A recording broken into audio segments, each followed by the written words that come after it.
Hello children, so welcome to our class. In yesterday class, we discussed about the metals and characteristic properties of the metals. What we discussed in the last class, we discussed about the metals and characteristic properties, that means physical properties of the metals, and we also seen an activity of metals that decides the metals are good conductors of electricity. So about that we are also seeing the activity, right?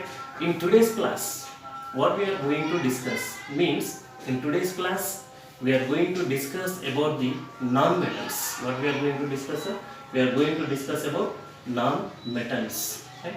So what is meant by non-metals, and how can we distinguish these non-metals from the metals, from the non-metals?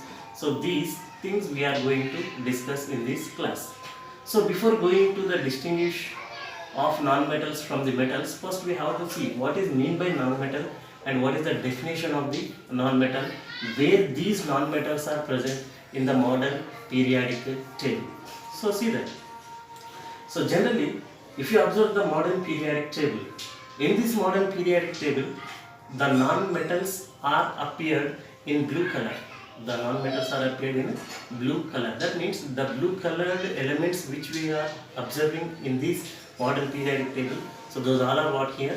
Non-metals. In the modern periodic table, around there are 17 non-metals are there. How many are there, sir? 17 non-metals are there, right? What is the definition of non-metals now? How can we identify the non-metal chemically? How can we identify the definition non-metal by the chemically?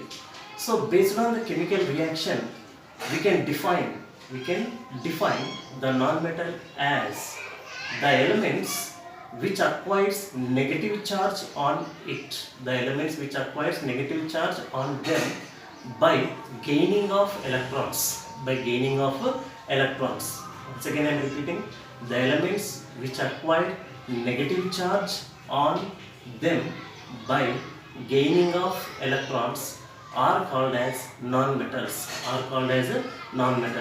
That means, by this definition, what we understand means here, the non-metals are electronegative ions. The non-metals are forming electronegative ions. So in last class we discussed that metals are forming electropositive ions, and non-metals are now coming to here.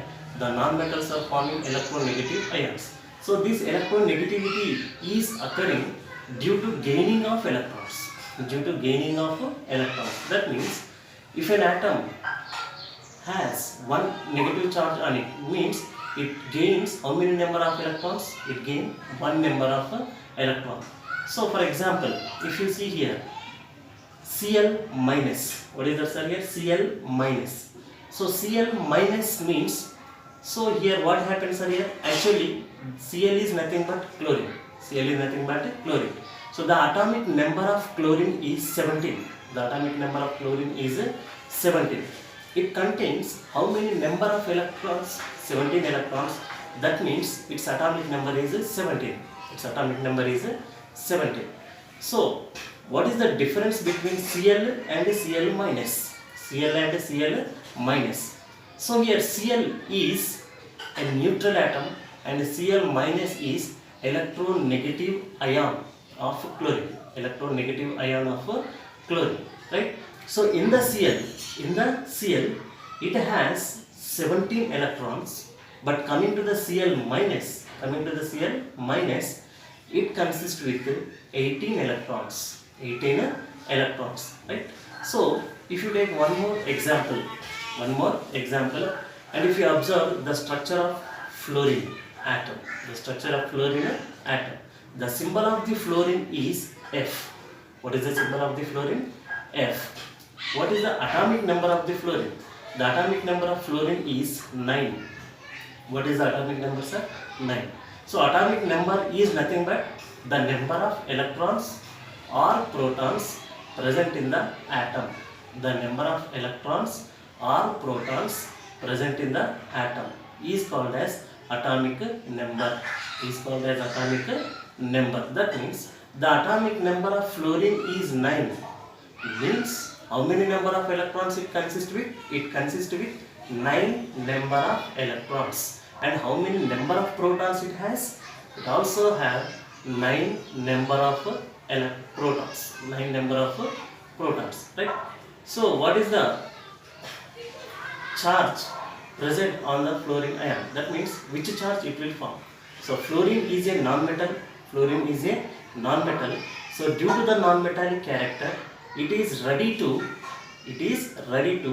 gain one electron. It is ready to gain one electron. So due to the gaining of one electron, so what happens here? Now it will acquire 10 electrons. It will acquire how many number of electrons? 10 electrons. So if you observe, the neutral fluorine atom has equal number of electrons and equal number of protons. That means 9 electrons and 9 protons. But coming to the fluorine ion, it has how many number of electrons? 10 electrons. And how many number of protons? 9 only protons are there. So coming to the fluorine ion, so the electronegative particles are more. That means the number of electrons are more compared to the number of protons. So the relatively charge of electron is negative charge and relatively charge of proton is positive charge. Already we discussed in the last class, right? So due to the presence of more electronegative particles, the fluorine acquired negative charge on it, right? So in this manner we can form an ion from the neutral atom, right? So here fluorine is a non-metal. Due to this non-metal character, it gained one electron and it acquired one negative charge. So this is fluorine neutral atom and that one is fluorine ion. So you can observe the structure of fluorine atom and fluorine ion in this image very clearly, right?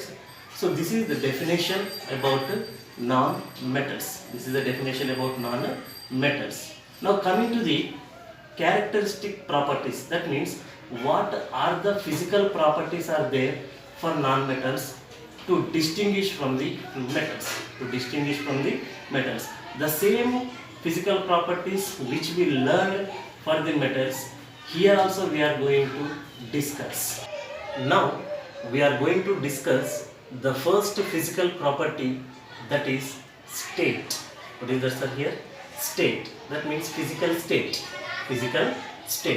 So here generally how many types of physical states are there? Means in last class we discussed that the matter can exist in 5 types of physical states. How many types of physical states are there? 5 types of physical states. So once again we will see them. What are those are here? Number 1 is solid state. Number 2 is liquid state. Number 3 gaseous state. Number 4 plasma state. Number 5 Bose-Einstein condensate. So among these all physical states, the non-metals can exist. 3 physical states. Those are the non-metals can exist in solid states, and some non-metals are exist in liquid state, and some non-metals can exist in gaseous state also. So let me see some examples for this. So coming to here, the non-metals like carbon, phosphorus, sulfur. What are the non-metals? For example, carbon, phosphorus, sulfur. These are the non-metals. They can exist solid state at room temperature. Right? So for example, if you take the non-metal bromine.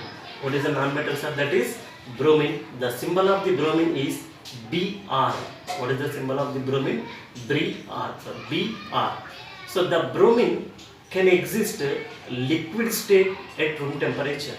It can exist liquid state at room temperature. Right? So next, coming to some more examples of non-metals, that is like hydrogen, oxygen, nitrogen, etc. These are also combined into non-metals, but they exist in gaseous state at the room temperature. These non-metals, that means hydrogen, oxygen, nitrogen, etc. These non-metals are existed in which states are here? Gaseous state at room temperature, right? So like this, these non-metals can exist in different physical states. Can exist in different physical states. They are exist in three types of physical states. Some of the non-metals are existing in solid state, and some non-metals are existing in liquid state, and some non-metals are existing in gaseous state, right? This is the first physical property about non-metals. Coming to the second property, that is what means are here malleability. What is the second property? That is malleability. So in last class we discussed about the malleability. What is mean by malleability? Malleability is nothing but what's are here the converting of an elements into thin sheets by hammering, So this property is called as malleability property. Which properties are here? Malleability property. So coming to the non-metals, are non-metals are having malleability property or not? Means, so the non-metals are not having the malleability properties. That means non-metals are said to be non-malleable. They are said to be non-malleable. Why? Because we cannot convert them into thin sheets by hammering. So if we hammer the non-metals, they cannot convert into thin sheets. What happen means they will break down. Right, into the two or more pieces, right, sir? But they cannot convert into thin sheets like metals. Very clear. So at the same time, the next properties what are here? Ductility. What is the next property? Ductility. So coming to here, what is mean by ductility? So ductility is nothing but what's are here? The converting of elements, or the converting of substance into long wires. That means they can be drawn into long wires. That property is called as ductility property. That is known as what's are here? Ductility property. Coming to here, does non-metals are having ductility property? No. Here non-metals are not having the ductility property. They cannot be drawn into long wires. That why non-metals are said to be non-ductile elements. Are you clear, sir? So non-metals are non-malleable, and at the same time non-metals are non-ductile. Are you clear, or not? Now coming to the next property, that is lustrous property. What is the next property, sir? That is lustrous property. So lustrous property is nothing but what here? The shining nature, the substance which has shining nature is called as lustrous nature. That nature is called as lustrous nature, right, sir? So here generally non-metals are said to be non-lustrous. That means non-metals are not having shining property. They appear as dull in nature. Are you clear, all of you? But here some exceptions are there. That means some non-metals are having shining property. So what are the non-metals are having shining property means? For example here, diamond, graphite and iodine. What are the non-metals are here? Diamond, graphite and iodine. These are the non-metals, but these non-metals are having shining property. That means these are having lustrous property. So here coming to the diamond is one of the allotropic form of carbon. This diamond and graphite, these both are one of the allotropic forms of carbon. So what is mean by allotropic property? So allotropic property is nothing but the element which can exist in two or more different physical states,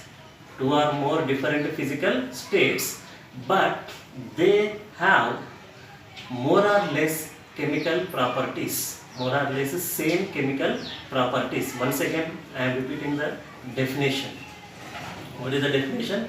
The elements which can exist in two or more different physical states, but they are having more or less same chemical properties, those are called as those are called as allotropic forms, right? For example, if you take carbon can have so many types of physical properties. Are you clear? So if you take carbon, it can exist in the form of coal, it can exist in the form of carbon, it can exist in the form of coke, it can exist in the form of charcoal, and it can exist in the form of diamond. Are you clear? So these all are the allotropic forms of carbon. That means these all are appearing in different states, but different physical states, but in these all forms the common element is what, sir? Here carbon. What is the common element? That is carbon. Are you clear? That means here diamond and graphite. So these are allotropic forms of carbon. So carbon is a non-metal, but in its diamond and graphite allotropic form, it shows shining property. That's why these are having shining nature. That means diamond, graphite and iodine are the non-metals, but they shows the lustrous nature. This is about lustrous property. Are you clear or not? Now coming to the next physical property, that is conductivity. What is that, sir? Here that is conductivity. So here, what is mean by conductivity? Conductivity is nothing but are the non-metals are good conductors of heat and electricity. This thing we are going to discuss in this point. So generally we can say that non-metals are bad conductors of heat and electricity. Generally non-metals are bad conductors of heat and electricity, right? But here one more exception is there. That is what, sir? Here graphite. What is that here? Graphite. Graphite is a non-metal. Till now we discussed about the graphite. So graphite is what, sir? Here it is a allotropic form of carbon. That means in the graphite, which atoms will present? Carbon atoms will present. Carbon is metal or non-metal? It is a non-metal. So carbon is a non-metal, but that means in the form of graphite. So the graphite is a good conductor of electricity. So you can observe the conductivity of the graphite in this picture. So where do we observe the graphite in our daily life? Means always you are seeing the graphite. Where you are seeing means if you take your pencil.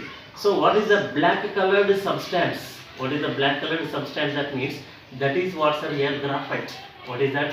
That is a graphite, right, sir? So graphite is a non-metal, but it is a good conductor of electricity. Due to the good conductor of electricity, the graphite rods are using as a electrodes in electrolysis process. Are you clear, sir? So this is about conductivity of non-metals. Right? Next, coming to the hardness. So generally non-metals are soft in nature. But here also one exception is there. That is what, sir? Here diamond. What is that here? Diamond is a non-metal, but it is very hard known non-metal. Very hard known non-metal. Are you clear, sir? All of you. Diamond is a non-metal, but it is hard in nature. Coming to generally non-metals are said to be soft in nature. Soft in nature. Are you clear? So this is about the hardness of the non-metals. Are you clear? So next, melting points. So coming to the melting points here, generally non-metals are having low boiling and melting points. Low boiling and melting points, except what's here? We know that is diamond. Why we discussed it till now? Why? Because it is a very hard substance. Very hard substance. Are you clear, sir? All of you? So here, this is about what's here? Conductivity. This is about conductivity. The last property, that is what's here? Sonority. What is the last property? That is sonority. So sonority is nothing but, already we discussed, that is sonority is nothing but making a ringing sound when we hit. Making ringing sound when we hit. Generally non-metals are non-sonorous in nature. Generally non-metals are non-sonorous in nature. That means they cannot give any ringing sound. Ringing sound means continuous sound. When we beat the substance, it should give continuous sound like a school bell. Like what's here? School bell or any calling bell, like that. They will give what's here? Continuous sound. But here non-metals cannot give continuous sound. That's why non-metals are said to be non-sonorous in nature. Non-metals are said to be non-sonorous in nature. So these are the different types of physical properties of non-metals which we can distinguish from the metals. Which we can distinguish from the metals. Are you clear, children, all of you? So this is about the physical properties of non-metals. Are you clear? So in next topic we are going to discuss what are the differences. What are the differences between metallic properties and non-metallic, metals and non-metals, right? So let me see the differences between the metals and non-metals based on the physical natures, based on the physical properties. Are you clear, sir?